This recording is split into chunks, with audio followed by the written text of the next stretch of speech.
जय हिंद दोस्तों, स्वागत है आप सबके आपके अपने YouTube channel self study with Kundan Kumar में। आज बात करेंगे पॉलिटिकल साइंस, जिसे हिंदी में राजनीतिक शास्त्र कहते हैं। और आप सबके लिए पॉलिटिकल साइंस से टॉप 15 लघु एवं दीर्घोत्तरीय प्रश्न तक कराने वाले हैं, जो कि आपके बोर्ड परीक्षा में 100% यही प्रश्न पूछेगा। तो आप इस वीडियो को शुरू से लेके अंत तक देखिए और लास्ट में जरूर कमेंट करके बताइएगा कि आपको यह वीडियो कैसा लगा। तो चलिए हम यहाँ से स्टार्ट करते हैं। और अभी तक आप टेलीग्राम नहीं ज्वाइन किए हैं तो टेलीग्राम पर आप 100% ज्वाइन कर लीजिए, क्योंकि यहाँ पर टेस्ट होता है और टेस्ट के माध्यम से आप अपना ऑब्जेक्टिव में कितना तैयारी हो गया है वो पता कर सकते हैं, जिसका लिंक हम आपको वीडियो के डिस्क्रिप्शन में डाल दिए हैं। या टेलीग्राम पे जाके सर्च कीजिएगा self study with Kundan Kumar, तो वहां से भी डायरेक्ट आप ज्वाइन कर सकते हैं। अब चलिए हम यहाँ से स्टार्ट करते हैं आपका सब्जेक्टिव। और आज का जो सेट है वो क्या है, सेट 4 है। और आपको हम टोटल 1 से लेके 10 तक सेट कराएंगे।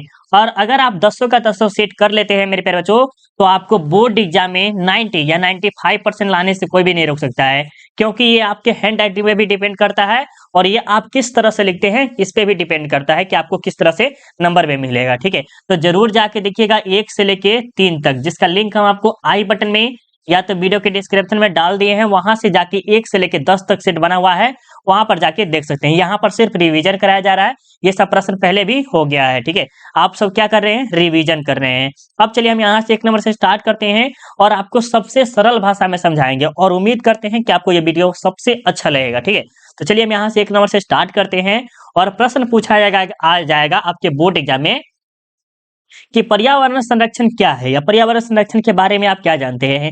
पर्यावरण संरक्षण के बारे में आप क्या जानते हैं, किसी न किसी तरह से आपको प्रश्न पूछे तो उत्तर आपको इस प्रकार देना है। ये आपके शॉर्ट क्वेश्चन मतलब 2 नंबर का है।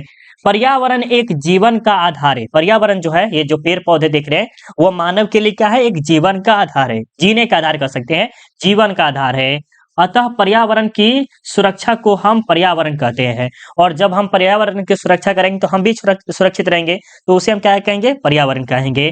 तथा पर्यावरण के लिए वृक्षरोपण व वृक्षों की कटाई पर रोक लगाना चाहिए। देखिए, ये जो पर्यावरण है उसमें क्या कहा जाता है कि जो वृक्ष पौधे पेड़ पौधे जो हो गए उसको क्या है, वृक्ष और लगाना चाहिए और क्या करें, वृद्धि करनी चाहिए, न कि उसका जो कटाई हो रहा है उस पर रोक लगाना चाहिए। ठीक है, इस प्रकार के कुछ सब्जेक्ट थे, आपको याद हो गया होगा, मुझे पूरा उम्मीद है। ठीक है, अब चलिए आपके सामने सेकेंड नंबर प्रश्न देखते हैं। और सेकेंड नंबर में क्या कह रहा है कि बंद अर्थव्यवस्था क्या है। बंद मतलब कि रोक। यहाँ पर जैसे मान लीजिए, यहाँ पर कह देगा कि ये चीन है, ठीक है, ये चीन है और ये भारत है, कह देगा कि यहाँ पर मत जाने के लिए, मतलब कि बैन है, मतलब कि यहाँ रोक दिया है। तो वह अर्थव्यवस्था मतलब कि इकोनॉमिक्स। अब समझिए क्या कह रहा है उत्तर में, देखिएगा, वैसे अर्थव्यवस्था जिस पर आयात व निर्यात कर, समझिए ये चीन है, ये भारत है, ये चीन का जो सामान है वो भारत नहीं आ सकता है। क्या है, वो चीन का सामान जो है भारत नहीं आएगा और भारत का सामान कहाँ नहीं जाएगा, चीन नहीं आ जाएगा। तो उसे हम क्या कहेंगे, आयात और निर्यात पर क्या करें, प्रतिबंध लगाया जाता है, मतलब रोक लगाया जाता है। अर्थात इसमें बाहरी देश का कोई व्यापारी गतिविधि नहीं आ सकती। मतलब बाहरी देश, जैसे चीन हो गया बाहर का देश हो गया, ये अमेरिका हो गया बाहर के देश हो गया, ये रूस हो गया अलग देश हो गया, तो इन सब को देश का जो सामान है वो भारत में ना आ सकती है। ऐसी अर्थव्यवस्था सामान्यतः आत्मनिर्भर होती है। आत्मनिर्भर का अर्थ क्या हो गया कि भारत में जैसे हो गया कोई चीज की कमी है, जैसे मान लीजिए भारत में अगर नमक नहीं है, ठीक है, सपोज दैट मान लीजिए कि नमक नहीं है, नमक कहाँ मिल रहा है, अमेरिका मिल रहा है, तो भारत क्या है, नमक को खुद से उत्पादन करेगा और कैसे करेगा वो उस पर निर्भर है। तो मतलब कहा जाता है आत्मनिर्भर। ठीक है, बंद अर्थव्यवस्था घरेलू अर्थव्यवस्था है। ये जो बंद अर्थव्यवस्था क्या होता है, घरेलू अर्थव्यवस्था। जैसे ये भारत देश हो गया, भारत के अंदर ही सब जगह कहीं ना कहीं कुछ ना कुछ उपलब्ध होगा, इसमें देश के अंदर ही उपलब्ध कराया जाता है। तो इस प्रकार का टर्म था। मुझे उम्मीद है कि आपको ये 100% समझ में आ गया होगा। अगर आपको थोड़ा सा भी वीडियो समझ में आ रहा है मेरे प्यारे बच्चों, तो प्लीज आप थोड़ा सा टाइम निकाल के आप क्या कीजिए, लाइक कर दीजिए। अगर आप थोड़ा सा भी अगर टाइम देना चाहते हैं, अगर वीडियो अच्छा लग रहा है, वीडियो का क्वालिटी अच्छा लग रहा है, समझाने का तरीका अच्छा लग रहा है, तो प्लीज एक बार लाइक कर दीजिएगा और हो सके तो कमेंट करके जरूर जाइएगा। इससे हमें क्या होता है, और मजा आता है कि हाँ, और हमें वीडियो बनाना चाहिए बच्चों के लिए। ठीक है, अब देखिए 3 नंबर में क्या कर रहा है कि राजनीतिक न्याय क्या है। क्या कर रहा है कि राजनीतिक न्याय क्या है। न्याय का अर्थ क्या होता है कि कोई व्यक्ति चोरी वगैरह कर लिया है या कुछ कर लिया है, या किसी घर में डकैती वगैरह कर लिया है, या कुछ शारीरिक संबंध बना लिया है और कुछ अलग अलग जो होता है वो होता है, तो वो बना लिया है, तो उसको क्या करा जाए कि न्याय मिल जाए। तो ये किस में, राजनीतिक पॉलिटिक्स में। तो इसके बारे में उत्तर में देखिए क्या करा है कि राजनीतिक न्याय का मतलब है राजनीतिक में सभी प्रकार के भेदभाव की समाप्ति। राजनीतिक में जैसे हो गया कि ये वो जाति है, ये वो जाति है, इस प्रकार की जाति है, तो इससे क्या करना है, ये भेदभाव जो है उसे क्या करना चाहिए, समाप्त कर देना चाहिए, हटा देना चाहिए। वैसी स्थिति जिसमें राजनीतिक क्रियाओं का संचालन धर्म, जाति, क्षेत्रवाद के आधार पर न होकर समानता के आधार पर हो, तो हम उसे राजनीतिक न्याय कहते हैं। जैसे देखिए राजनीतिक में खासकर आप जानते होंगे, पर अगर आप बच्चे नहीं रहे, अब आप बच्चे नहीं रहे, ठीक है, तो देखे होंगे राजनीतिक में जो खासकर ज्यादा होता है जाति होता है। क्या होता है, जाति होता है फर्स्ट नंबर पर, क्या, और सेकेंड नंबर पर होता है धर्म होता है, ठीक है, और उसके बाद आपका क्षेत्रवाद है, ठीक है। क्षेत्रवाद जैसे क्षेत्रवाद जो हो गया वो भी होता है बहुत ज्यादा जगह। जैसे धर्म, जाति हो गया, ये मेरा जाति हो गया, जैसे आप यादव हो गए, गुप्ता हो गए, ये कुछ भी मान लीजिए, कोई भी जाति हो, ये जाति हो गया, तो वो अपने जाति को वोट देने की कोशिश है। धर्म जो हो गया, हिंदू है, मुस्लिम है, सिख है, ईसाई, ये हो गया। क्षेत्रवाद जो हो गया, मेरा क्षेत्र इतना दूर में फैला हुआ है, मैं वहां का डॉन हूँ, ये नहीं कहता है। इस प्रकार का कुछ टर्म है, आप उसे जरूर याद कर लीजिएगा। ये एक प्रकार के VVI प्रश्न है, बहुत बार पूछा भी गया है, ठीक है। चलिए अब आपके सामने देखिए 4 नंबर प्रश्न जो कि क्षेत्रवाद पे ही है। तो क्षेत्रवाद क्या है, क्षेत्रवाद के बारे में आप क्या जानते हैं, क्षेत्रवाद से हमें क्या क्या लाभ होती है, इन सब के बारे में कभी ना कभी प्रश्न आपको पूछा जा सकता है बोर्ड एग्जाम में, ठीक है। तो उत्तर में आपको लिखना है कि किसी विशेष क्षेत्र के सामान्य जनता द्वारा, क्या कह रहा है कि किसी विशेष क्षेत्र, मतलब कि ये जो क्षेत्र है वो एक प्रकार के विशेष क्षेत्र है, और किसके, सामान्य जनता, जो कि नॉर्मल जनता होता है, वो नॉर्मल आदमी होता है, उसके द्वारा अपने क्षेत्र के प्रति भावनात्मक एकता को क्षेत्रवाद कहते हैं। जैसे मान लीजिए ये हमारा गांव है और ये मेरा पूरा क्षेत्र है, यहाँ पर लोग रहते होंगे, मेरा दोस्त, मेरे पापा, मेरे भाई, मेरे गांव के सभी लोग रहते हैं, ठीक है। और यहाँ पर क्या है, ये सब नॉर्मल आदमी, क्या है, समानता आदमी, नॉर्मल आदमी है। और वहाँ के जितने भी जो लोग हैं, यहाँ के जितने भी लोग हैं, क्या है, उसके अंदर क्या है, भावात्मक एकता है। भावात्मक मतलब कि नहीं, भावनाओं के साथ जुड़े रहते हैं, वो एकता है, ठीक है। यह आपकी एकता का परिचायक है। क्षेत्रवाद ही क्षेत्रीय दल का कारण है, जो कि आपको ये आसानी से समझ में आ गया होगा। समझ में आ गया ना, बिल्कुल। अब चलिए 5 नंबर देखते हैं। 5 नंबर में क्या कह रहा है कि मैकमोहन रेखा क्या है। मैकमोहन रेखा क्या है, उत्तर देखिएगा क्या कह रहा है कि मैकमोहन रेखा भारत व चीन को अलग रखने का रेखा है। देखिए जैसे मान ले सकते हैं, ये जो मैकमोहन रेखा ये अरुणाचल प्रदेश में है। सबसे पहले समझिएगा कहाँ है, अरुणाचल प्रदेश में, जो कि भारत का एक राज्य है, वहां पर है, ठीक है। और जैसे मान लीजिए ये क्षेत्र, ठीक है, और ये अरुणाचल प्रदेश है, या मैकमोहन रेखा कर सकते हैं, और ये चीन है, ठीक है। ये क्या है, इसकी सीमा है, क्या है, इसकी सीमा है, जो कि इधर से रोकते हैं और इधर से रोकते हैं। यही क्या है, इसकी शुरुआत 1914 में किया गया था। यह अरुणाचल प्रदेश में, या कहाँ पर है, अरुणाचल प्रदेश में। बहुत इजी सा है, 2 नंबर का है, और चाहे तो इसमें कुछ और भी बढ़ा सकते हैं। यह एक प्रकार की संधि वंधि थी, और उसके बाद क्या हुआ, मैकमोहन रेखा के बराबर कुछ क्या हुआ था, समझौता वगैरह भी हुआ था। ये सब फलना चला, 2-4 और बढ़ा के आप लिख सकते हैं, ठीक है। अब देखिए 6 नंबर में क्या करा कि प्रधानमंत्री के अधिकार एवं कार्य को लिखे। ये जो प्रधानमंत्री होते हैं, जैसे नरेंद्र मोदी अभी प्रधानमंत्री है, हाल फिलहाल में भी यही है, तो उसका जो अधिकार है, पावर है या कार्य है, जो इसका वर्क है, क्या है, तो उसके बारे में आपको लिखना है। तो उत्तर में आपको लिखना है कि संविधान के अनुच्छेद 74 द्वारा राष्ट्रपति अपने कार्य के लिए एक मंत्री परिषद का गठन करते हैं। क्या करते हैं, कौन करते हैं, राष्ट्रपति करते हैं। या कह सकते हैं प्रधानमंत्री की नियुक्ति कौन करता है, तो राष्ट्रपति करता है, ठीक है। जिसके प्रधान को प्रधानमंत्री कहते हैं, और ये जो राष्ट्रपति चुनते हैं किसको, मंत्रिपरिषद को, और जिसके प्रधान को क्या कहते हैं, प्रधानमंत्री कहते हैं। प्रधानमंत्री की नियुक्ति राष्ट्रपति करता है। कौन करता है, ऑब्जेक्टिव में वेरी वेरी इंपॉर्टेंट है, क्या है, ऑब्जेक्टिव के लिए वेरी वेरी इंपॉर्टेंट है कि प्रधानमंत्री की नियुक्ति कौन करता है, राष्ट्रपति करता है। देश के वास्तविक प्रधान होते हैं, ये जो प्रधानमंत्री जो होते हैं, क्या होते हैं, देश के रियल हीरो हो सकते हैं, एक तरह से कह सकते हैं, वो होते हैं। विदेश और संसद के नेता होते हैं। विदेश नीति नहीं कहते कि अमेरिका गए थे, चीन गए थे, वो अलग अलग जो देश जाते हैं उसके क्या होते हैं, नेता होते हैं, संसद का जो होते हैं नेता होते हैं। यह केवल लोकसभा व राष्ट्रपति के बीच कड़ी कार्य करता है। इसका कार्यकाल 5 वर्षों का होता है, ठीक है, जो कि वेरी वेरी इंपॉर्टेंट है। अगर ये प्रश्न कहा जाए तो हमारे ख्याल से सबसे ज्यादा इंपॉर्टेंट ये प्रश्न है, क्या है, सबसे ज्यादा इंपॉर्टेंट ये प्रश्न है, कभी ना कभी जरूर आपके बोर्ड एग्जाम में पूछा गया है। अगर आप चेक करेंगे तो आपको ये जरूर आया होगा, ठीक है, जरूर इसे नोट कर लेंगे, VVI है, ठीक है। चलिए अब देखिए 7 नंबर में क्या कर रहा है कि मुख्यमंत्री के अधिकार व कार्य को लिखे। ये जो मुख्यमंत्री होते हैं, नहीं कहते हैं कि बिहार के मुख्यमंत्री कौन है, इस प्रकार के जो उसका कार्य होता है इसके बारे में आपको बताना है। तो उत्तर में क्या कर रहा है कि मुख्यमंत्री जो कार्यपालिका के वास्तविक प्रधान होती है, क्या होती है, कार्यपालिका की वास्तविक प्रधान होती है। इसकी नियुक्ति राज्यपाल करती है। कौन करती है, मुख्यमंत्री की नियुक्ति कौन करती है, राज्यपाल करती है। इसमें प्रश्न बनता है मेरे प्यारे बच्चों, ठीक है। इसमें आपको प्रश्न बनता है, क्या करा कि मुख्यमंत्री की नियुक्ति कौन करता है? राज्यपाल करता है, ठीक है। बहुत बार प्रश्न पूछा जा सकता है। और प्रधानमंत्री किसका? प्रधानमंत्री का नियुक्ति कौन करता है? प्रधानमंत्री का नियुक्ति कौन करता है? तो राष्ट्रपति करता है। इंपॉर्टेंट है, राष्ट्रपति, ठीक है। याद रख लीजिए, वेरी वेरी इंपॉर्टेंट है। हो सके तो स्क्रीनशॉट जरूर ले लीजिएगा, ठीक है। चलिए अब आगे देखते हैं, आगे क्या करा, प्रश्न को देखते हुए आगे चलेंगे। यहाँ पर क्या करा है कि मुख्यमंत्री राज्य के नेता होती है। ये जो मुख्यमंत्री होते हैं, जो कि क्या होते हैं? ये राज्य के नेता होते हैं। यह मंत्रियों के बीच विभागों का बंटवारा करता है। यह विधानसभा और राज्यसभा के बीच कड़ी कार्य करता है। इसका भी कार्यकाल कितने होता है? 5 वर्षों का ही होता है, ठीक है, याद रखिएगा। चलिए प्रश्न में आपको समझ में आ गया होगा।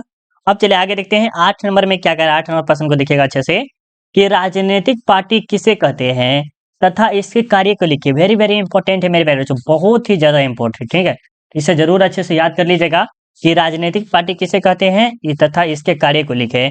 तो उत्तर में आपको लिखना है कि वह पार्टी या दल जो राजनीतिक में भाग लेती है, वह पार्टी या दल, पार्टी मतलब कि जैसे नहीं होता ये एंजॉय वाला, वो नहीं समझिएगा। जैसे एक नेता भागीदार लेता है, 2 लेता है, 3 लेता है, 4, वो सब क्या है? एक प्रकार का भाग ले रहा है किसी में, किसमें? राजनीतिक पार्टी में। उसे हम राजनीतिक पार्टी कहते हैं। इसके कार्य इस प्रकार है, और इसका जो कार्य होता है वो इस प्रकार होता है। जैसे निर्वाचन में भाग लेना, शासन चलाना, शासन मतलब राजा की तरह रहना, नहीं, जो कहते मुखिया जो रहता है वो पूरे गांव को चलाता है, वो हो गया। कानून का निर्माण करना और नए नए जो कानून वगैरह आता है उसको फॉलो करना और खुद उसका फॉलो करवाना, ठीक है। सरकार के कार्य में निगरानी रखना, और सरकार जो क्या क्या कार्य कर रहे हैं उस पर निगरानी रखना। जनता के कार्यों के लिए कानून या नीति का निर्माण करा, और जो जनता कहते हैं कि ये मेरा काम कर दीजिए, वो काम कर दीजिए, उसके लिए कानून या नीति का निर्माण करते हैं कौन? ये हमारे जनता पार्टी, सॉरी राजनीतिक पार्टी कहते हैं उसे, ठीक है। तो ये प्रश्न आपको वेरी वेरी इंपॉर्टेंट है, जरूर इसे आप स्टार मार्क लगा के याद कर लीजिएगा। 5 नंबर में भी पूछा जा सकता है, ठीक है। चलिए अब यहाँ पर देखिए क्या करा है 9 नंबर में, कि सामाजिक और आर्थिक न्याय का अर्थ क्या है, या स्पष्ट करें। सामाजिक और आर्थिक न्याय से आप क्या समझते हैं, इसके बारे में बताइए। आर्थिक न्याय या सामाजिक न्याय के बारे में आप कितना स्पष्ट तरह से जानते हैं, वो आपको उत्तर इस प्रकार देना, ठीक है।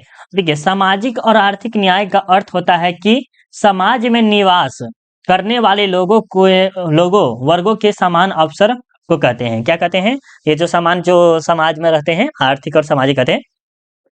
अर्थात वैसी स्थिति जिसमें लोगों का मान मर्यादा रह सके। मान मर्यादा का अर्थ क्या हुआ?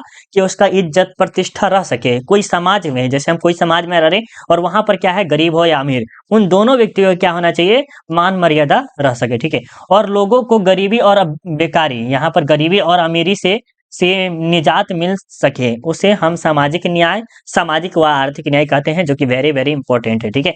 जरूर इसे आप याद करें, यहाँ पर गरीबी नहीं अमीरी होगा, यहाँ पर थोड़ा सा लगता है, हाँ, ठीक है। इस प्रकार का टर्म है, आप जरूर इसे नोट कर लिए होंगे। अब देखिए 10 नंबर में क्या करा है कि गठबंधन की सरकार किसे कहते हैं। गठबंधन की सरकार किसे कहते हैं, इसके बारे में उत्तर में देखिए क्या करा है कि गठबंधन की सरकार का तात्पर्य यह है कि जब किसी राजनीतिक पार्टी को पूर्ण बहुमत प्राप्त नहीं होता है। क्या करा है कि गठबंधन की सरकार का तात्पर्य यह है कि किसी राजनीतिक पार्टी को पूर्ण बहुमत नहीं मिलता। पूर्ण बहुमत जैसे मान लीजिए 50 वोट की आवश्यकता है, लेकिन उसे कितना 20 वोट मिला है, लेकिन वो क्या हुआ, ये हार जाएगा। ये हारेगा कि नहीं हारेगा? हार जाएगा। तो वही कह रहा है कि पूर्ण बहुमत नहीं होता है तो चुनाव के पहले या चुनाव के 2 या उससे अधिक दल के साथ मिलकर सरकार का निर्माण करते हैं, उसे ही गठबंधन की सरकार करते हैं। और इसमें 1 नहीं 2 3 4 आदमी मिलकर क्या करते हैं, उसका गठबंधन करते हैं, उसे हम क्या कहते हैं, गठबंधन की सरकार कहते हैं, ठीक है। जो कि जिस आदमी को 20 वोट मिला है, किसी को 20 वोट बोला है, किसी को 3 आदमी मिलकर क्या बन गया, गठबंधन बन गया, तो 60 आदमी हो गया ना। तो इस प्रकार का ये कहते हैं, गठबंधन की सरकार कहते हैं। अब चलिए ये प्रश्न भी बहुत ही ज्यादा इंपॉर्टेंट है कि दल बदल क्या है, दल बदल कानून किसे कहते हैं, दल बदल राजनीतिक पार्टी किसे कहते हैं, दल बदल कानून से आप क्या समझते हैं। किसी न किसी तरह से आपको प्रश्न पूछेगा, उत्तर आपको इसी प्रकार देना है, ठीक है।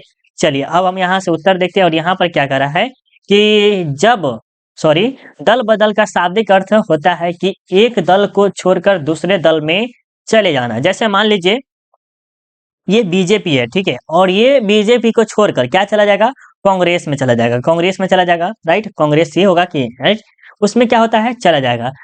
जब कोई राजनीतिक राजनेता किसी राजनीतिक दल के चुनाव चिन्ह के साथ जीतता है और बाद में अपने स्वार्थ के लिए दूसरे दल की सदस्य स्वीकार कर लेती। जैसे मान लीजिए हम बीजेपी को अच्छे तरह से जिताए, वोट उठ दे के बहुत अच्छे से जिता दिए, ठीक है, मान लीजिए जिता दिए, और उसके बाद क्या हुआ, वो जो पार्टी है अपने स्वार्थ, अपने इच्छा के लिए, अपने परिवार के लिए, अपने क्या कह सकते हैं, अपने स्वार्थ के लिए, अपने सपना के लिए क्या करता है, वो दूसरे पार्टी में शामिल हो जाता है। क्या होता है, वो दूसरे पार्टी को स्वीकार कर लेते हैं या सदस्य बन जाते हैं।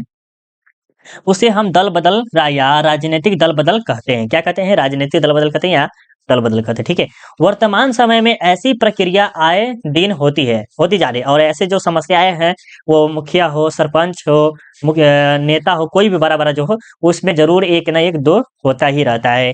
इसीलिए सरकार ने 61वें संविधान संशोधन के तहत क्या तहत यहाँ पर होना चाहिए, 1985 में दल बदल कानून को गैर कानूनी घोषित कर दिया गया। और इसे क्या किया गया, गैर कानूनी घोषित कर दिया, मतलब किसे हटा दिया गया, एक तरह से कह सकते हैं, ठीक है। ये प्रश्न आपके लिए वेरी वेरी इंपॉर्टेंट है, जरूर इसे आप नोट कर लेंगे, ठीक है।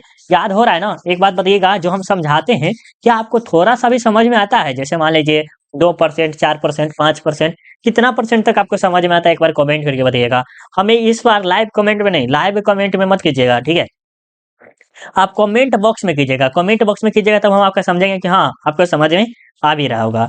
चलिए 12 नंबर देखिए क्या कर रहा है कि राजनीतिक दल बदल किसे कहते हैं, इसके क्या परिणाम है। अभी जस्ट आपको देखे थे राजनीतिक दल बदल उसे कहते हैं, फला चला वो पढ़ाए हुए थे। तो उत्तर में देखिए क्या कर रहा है कि राजनीतिक दल बदल का तात्पर्य यह है कि जब सांसद या विधायक अपनी पार्टी को छोड़कर किसी दूसरे पार्टी में शामिल हो जाता है। जैसे मान लीजिए ये संसद हुए, जैसे प्रधानमंत्री संसद के होते हैं और विदेश नीति को संचालन करते हैं, उसी प्रकार विधायक हो गया, ये सब क्या करते हैं, अपनी पार्टी को छोड़कर, मतलब जो पार्टी में खड़ा हुआ रहता है, ललटेन छाप हो गया या कोई भी छाप हो गया, उस छाप के साथ हुआ रहता है, पार्टी में खड़ा हुआ रहता है, ठीक है।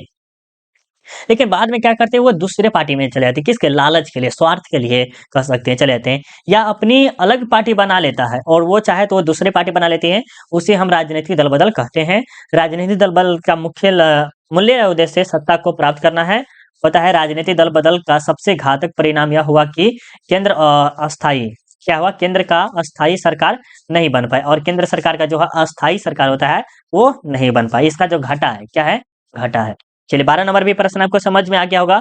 अब देखिए 13 नंबर प्रश्न ज्यादा खासकर इंपॉर्टेंट नहीं है, बट अच्छे से याद कर सकते हैं, राइट। 13 नंबर क्या करें कि बीमारू राज्य से आप क्या समझते हैं, बीमारू राज्य से आप क्या समझते हैं। तो उत्तर में आपको लिखना है कि बीमारू राज्य का तात्पर्य यह है कि भारत का वह स्थान जहां बिजली बिजली जल संचार परिवहन स्वास्थ्य शिक्षा का अभाव हो, वह स्थान बीमारू राज्य कहलाता है। जैसे कुछ भारत में भी है, जैसे बिहार, मध्य प्रदेश, राजस्थान और उत्तर प्रदेश। इस प्रश्न को थोड़ा सा और टाइम लेके हम आपको समझाते हैं। जैसे मान लीजिए बीमारी राज्य का अर्थ क्या होगा, बीमारी मतलब कि ये नहीं कि ये लकवा मार दिया, ये कैंसर हो गया, वो सब नहीं, समझ गए। बोले सर लकवा का होता है, तो रौरा से के पता होइए होई थोड़ा मोरा, ऐसा नहीं कि नहीं के पता होई सब, ठीक बा। तो ये सब जो बा ना कि बीमारी राज्य के कहे के मतलब ये बा कि थोड़ा सा मैथिली भोजपुरी बोले के चाहता नहीं, लेकिन नहीं के हो तो चलिए चलिए। इसमें देखिए क्या कह रहा है, ये जिसमें होता है बीमारी राज्य से होते हैं कि ऐसा जैसे बिहार हो गया, बिहार में क्या है, बीमारू राज्य का है। क्या कारण है, उसमें जल जल अच्छा नहीं आ पाता है, खराब होगा जल। संचार, उसमें आने जाने का जो मैसेज वगैरह हो जाता है वो अच्छा नहीं है। परिवहन वो नहीं अच्छा होगा। स्वास्थ्य अच्छा नहीं होगा, शिक्षा नहीं अच्छा होगा, अभाव है, सभी का अभाव है। बिजली का तो नंबर 1 पे आता है। बिहार ऐसा एक राज्य है जहाँ पर बिजली सबसे ज्यादा कटता है। बट पटना में तो ऐसा नहीं है, बिहार में ही रहते हैं, बट पटना में ऐसा नहीं है। बट मध्य प्रदेश का, राजस्थान का, उत्तर प्रदेश का, उस सब का हाल मुझे नहीं पता है, ठीक है। अब 14 नंबर जो है इसे स्टार मार्क लगा के याद कर लीजिएगा अच्छे तरह से, ठीक है। राज्य पुनर्गठन अधिनियम 1956 पर टिप्पणी लिखिए। राज्य पुनर्गठन आयोग जो 1956 के है, उस पर टिप्पणी लिखना है। चलिए उत्तर में देखिए, भारत आजादी के समय 565 देशी रियासतें थी। भारत में जो जब आजाद हुआ था कितने देशी रियासतें थी, 565 देशी रियासत थी, जिसमें सबकी अपनी अलग अलग राष्ट्रीय ये रीति रिवाज थी। जैसे मान लीजिए भारत में क्या है, कोई पंजाबी है, कोई मैथिली है, कोई तमिल है, ये सब के सब क्या है, उसका रीति रिवाज अलग अलग थे।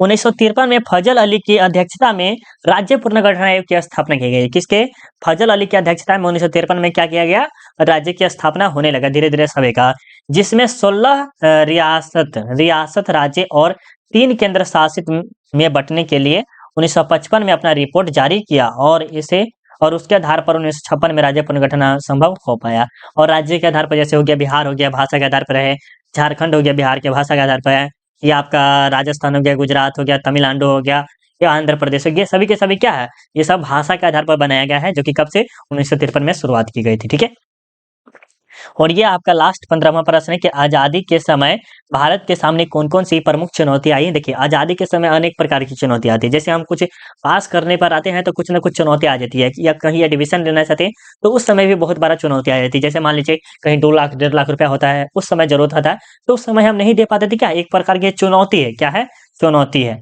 कि कहता है कि लहरों से डर के नौका पार नहीं होती, और कोशिश करने वाले को कभी हार नहीं होती है। तो इसी प्रकार है कि जो चुनौती अगर आपके अंदर आए, और समझिए कि मेरे पास जो हारने का समय आ गया है, तो उस समय आप हार नहीं रहे, उस समय आप जीतने की कोशिश कर रहे हैं, वो समझिएगा।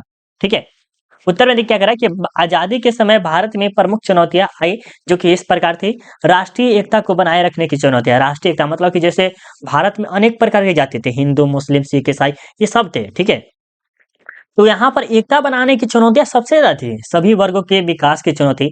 और वहाँ पर जो सभी कास्ट थे, सब जाति थे, उन सबको क्या था, विकास करना था, उसकी भी चुनौतियाँ थी। संवैधानिक व्यवस्था लागू करने की, जो कि संविधान जो लागू करने की, उसकी व्यवस्था नहीं थी। ठीक है, सामाजिक और आर्थिक न्याय स्थापित करने की चुनौती है। ये सब कुछ चुनौतियाँ थी, जो कि आपके 2 नंबर में पूछा जाएगा। ठीक है, तो इस प्रकार के हम आपको 15 क्वेश्चन कराए। 15 क्वेश्चन आपको कैसा लगा? शिक्षा और कानून व्यवस्था लागू करने की चुनौतियाँ, विदेश नीति का निर्माण करने की चुनौती, ये सब कुछ आपकी चुनौतियाँ हैं। ज़रूर आपको 15 के 15 क्वेश्चन कैसा लगा, आप हमें कमेंट करके सजेस्ट कर सकते हैं। और 1 से लेके सेट 3 तक ज़रूर देखिएगा मेरे प्यारे बच्चों, ठीक है? क्योंकि सेट अगर आप देखते चलते हैं तो बोर्ड एग्जाम में गर्दा उड़ा के नंबर लाइएगा, अगर आप सेट देखते हैं तो।